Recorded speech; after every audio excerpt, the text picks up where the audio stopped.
आपण पाहत आहात नॅशनल सर्कल न्यूज। नमस्कार, नॅशनल सर्कल न्यूजमध्ये आपलं स्वागत आहे। आणि आपण या ठिकाणी आहोत आष्टोली तरोडा मौजा शेतशिवारामध्ये। आणि या ठिकाणी हा शेतकऱ्यांचा रस्ता अनेक दिवसापासून प्रलंबित होता।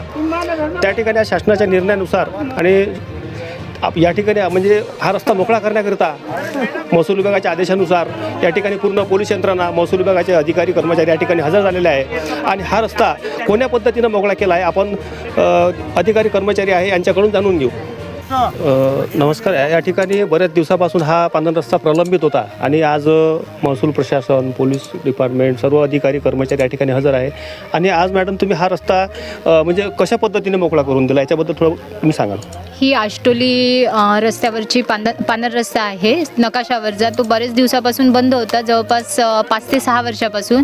आणि त्यामुळे शेतकऱ्यांना माल काढण्यासाठी त्रास होत होता, पायपिटा करावं लागत होती। त्यावेळी त्यांनी बऱ्याच वेळा तहसील मध्ये अर्जसुद्धा केलेले आहे, परंतु त्याच अर्जाच्या अनुषंगाने आज आपण पाठपुरावा करत महसूल विभागाने, तसेच भूमी अभिलेख आणि पोलीस प्रशासन या तिन्हींच्या विभागाच्या सहकार्यातून, समन्वयातून हा रस्ता आपण आज इथे मोकळा केलेला आहे।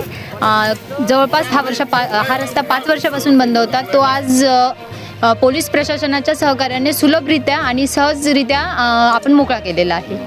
हा रस्ता तुम्हाला मोकळा करत असताना काही अडचणी वगैरे आल्या का?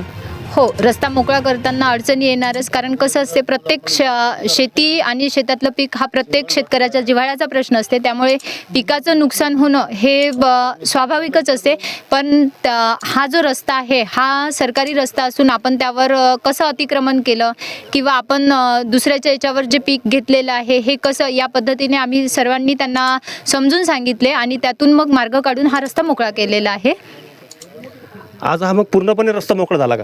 हा रस्ता पूर्णपणे मोकळा झालेला आहे आष्टोली या गावापर्यंत। फक्त तिथे मधात एक नाल्याची जे बाजू सोडली तेवढाच राहिलेला आहे, बाकी पूर्ण झालेला आहे। सर्वांच्या सहकार्यातून पूर्ण झालेला आहे। धन्यवाद। नॅशनल सर्कल न्यूजमध्ये जिल्हा प्रतिनिधी अनिल ठाकरे।